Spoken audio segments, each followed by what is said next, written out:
O que esperar da presidência de Luiz Fux no Supremo Tribunal Federal? Este é mais um vídeo da TV Coiote. Lembre de inscrever-se no canal para ficar sempre muito bem informado. E nesse mês de setembro de 2020, Luiz Fux assumiu a presidência da Suprema Corte, do STF. Padrão, o ministro mais velho que ainda não ocupou este cargo é sempre o escolhido. Sucedendo Dias Toffoli, Fux fica no cargo até setembro do ano de 2021. Bom, gente, brevemente, o Luiz Fux, ele sempre foi da área da magistratura, já há muitos e muitos anos. Ele foi indicado para o Superior Tribunal de Justiça no ano de 2001 pelo Fernando Henrique Cardoso. E depois, em 2011, foi indicado pela Dilma Rousseff para o cargo de ministro do Supremo Tribunal Federal. O papel do presidente da corte, ele é muito importante e de grandíssimo impacto na sociedade. Primeiro de tudo, é o presidente que representa o Supremo perante os demais poderes e outras autoridades. Então, todo aquele papel de apaziguar ou não a relação do Supremo e até do Judiciário como um todo com o poder executivo e legislativo cai muito no colo do presidente da corte. Além disso, também coordenar todos os julgamentos que acontecem, né? Montar a pauta com os julgamentos que estão liberados para serem votados em plenário. Então, existe um poder aí de escolher o que vai ou não ser votado em um determinado espaço de tempo. E outras atribuições que têm relevância inquestionável: presidir também o Conselho Nacional de Justiça, o CNJ, o órgão responsável por fiscalizar o Poder Judiciário, um papel essencial também na questão do sistema penitenciário nacional. Então, ganha um monte de atribuições diferentes. Agora, o que a gente pode esperar, conhecendo, pelo que a gente tem de informações sobre a figura do Fux nesse cargo, sobre como será a relação do Supremo com o governo Bolsonaro, como que vão ser os julgamentos de pautas ligadas principalmente à Lava Jato no Supremo, tudo isso. Primeiro, o Toffoli sempre manteve uma postura de grande interação com o Congresso Executivo. Uma interação, inclusive, com contornos pessoais. Sempre transitou muito bem dentro do Congresso e sempre teve um trânsito muito bom com o presidente da República, Jair Bolsonaro. Apesar da ilusão que muitos têm de que a relação Toffoli-Bolsonaro era ruim, e essa ilusão ela se dá única e exclusivamente por causa de ataques que o Toffoli chegou a receber de militantes bolsonaristas, é uma impressão totalmente falsa. Toffoli sempre teve trânsito com Bolsonaro, Bolsonaro sempre teve trânsito com o Toffoli, ele sempre tentou apaziguar todos os tipos de ranhuras que se criaram entre os dois poderes. O mesmo vale para o Congresso Nacional. Inclusive, em alguns momentos, Dias Toffoli serviu de ponte entre Congresso e Executivo, mantendo o trânsito em todos os locais. O Fux, ao que se entende, tem uma postura um pouco diferente. Ele costuma ficar mais restrito às questões do judiciário. É evidente que, se tornando presidente da corte, em grande medida ele acaba sendo até que obrigado a ter relações políticas mais representativas. Mas, mesmo assim, se espera que isso ocorra com uma intensidade muito menor do que ocorria com o Dias Toffoli, para o bem e para o mal nos outros poderes, tanto na questão de o que o governo federal vê como interferência do judiciário deve diminuir na gestão Fux, e assim como no sentido de apagar incêndios, ele também deve ter esse papel mais discreto, um papel menor nessa questão toda. Agora é importante fazer um parênteses muito grande nesse quesito. Sim, ele tem a fama de ficar mais restrito à questão do Supremo e não ir muito para os outros poderes. Mas existem aí algumas contradições que a gente precisa observar com muito cuidado. Por exemplo, ninguém é indicado para começar ministro do Supremo sem trânsito político algum. Fux tem esse trânsito político. O Luiz Fernando Pezão, ex-governador do Rio de Janeiro, que sucedeu o Sérgio Cabral, ele nomeou a filha do Fux, a Mariana Fux, para o cargo de desembargadora do Tribunal de Justiça do Rio de Janeiro, em uma das vagas destinadas a ingressos da advocacia. A Mariana Fux, ela não foi indicada por esse cargo pelo Pezão porque ela era uma referência na área de advocacia. Muito pelo contrário, uma pessoa jovem de 35 anos, ela foi escolhida mesmo tendo uma carreira muito modesta, e a escolha dela se deu por uma campanha fortíssima que o Luiz Fux fez junto ao governador do Rio de Janeiro no momento.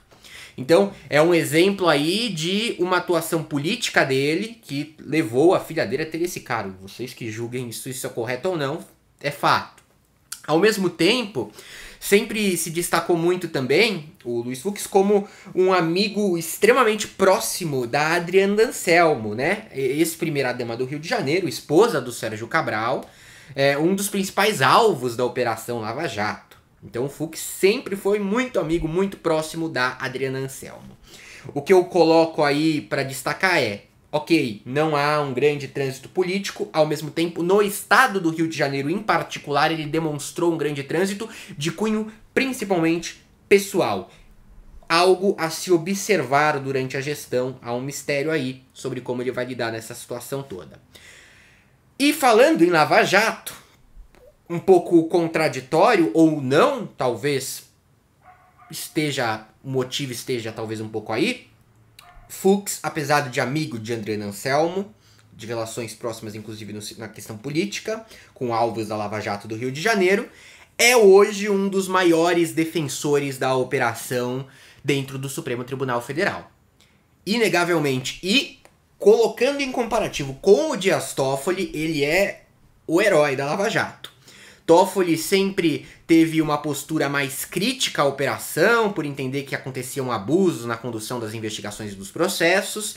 É uma postura do Toffoli que cada vez se aproximou mais de outros ministros, como do Ricardo Lewandowski e do Gilmar Mendes, que foram os dois primeiros a terem uma coisa mais crítica à Lava Jato dentro do Supremo.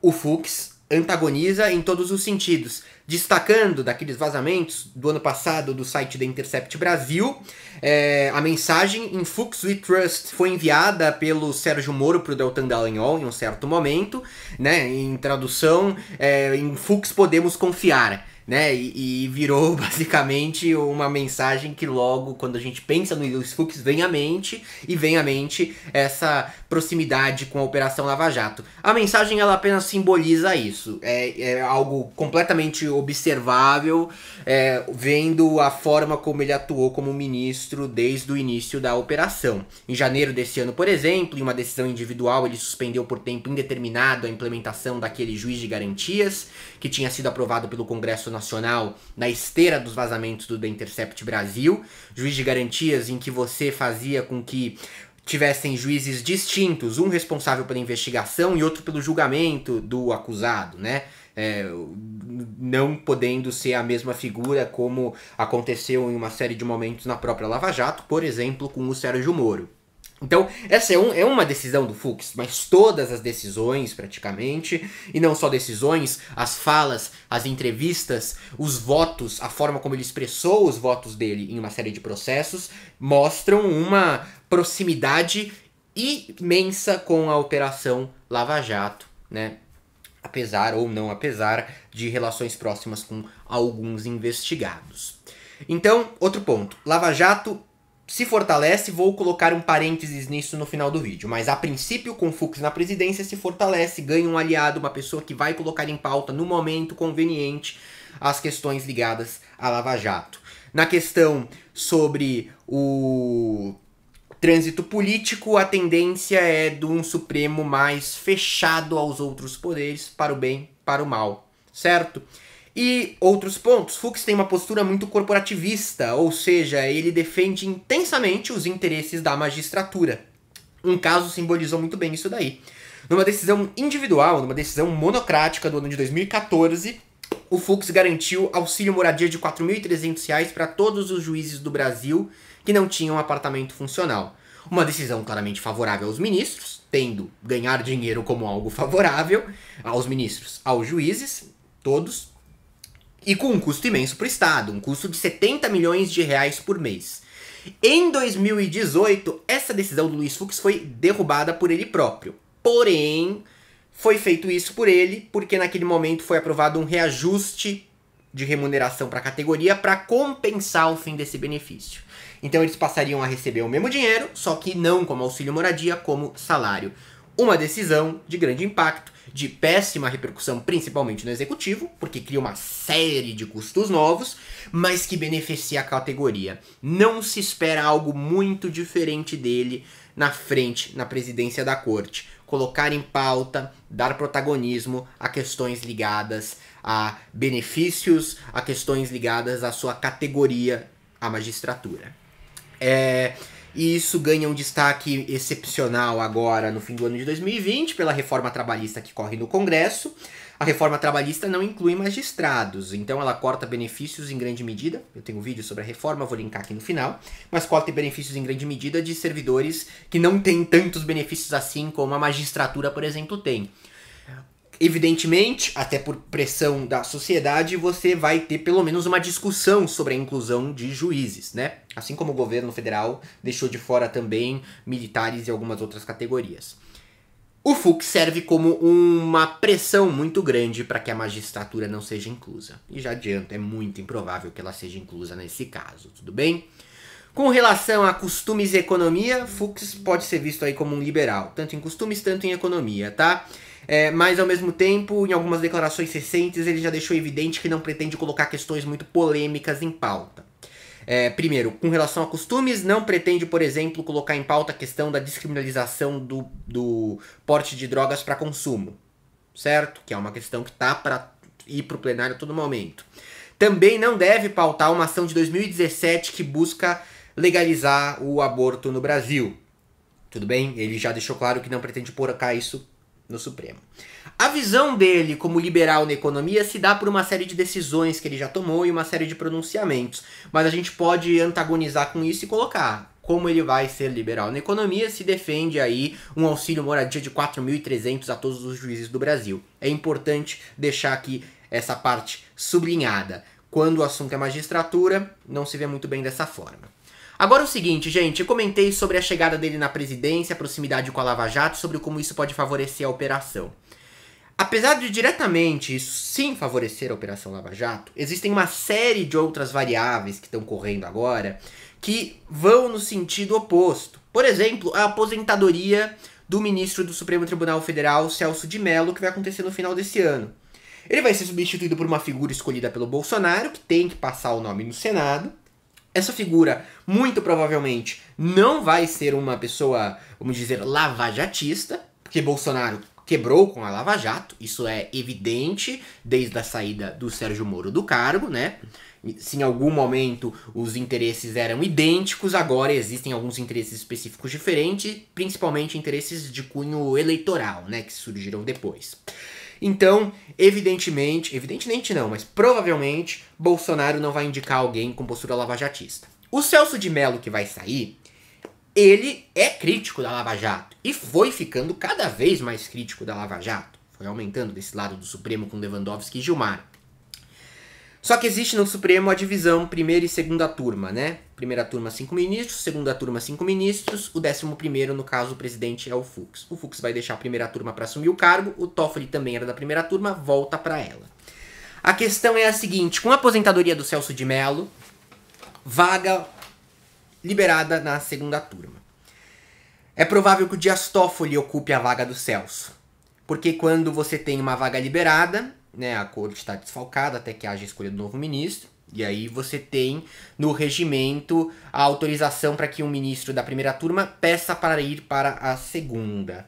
O Marco Aurélio Mello teria prioridade nesse caso porque é o mais antigo, né, da corte. Só que ele é contra esse tipo de manobra, né? Há expectativas de que ele não solicite transferência. Quem deve solicitar então é o Toffoli, que fica com a prioridade atrás.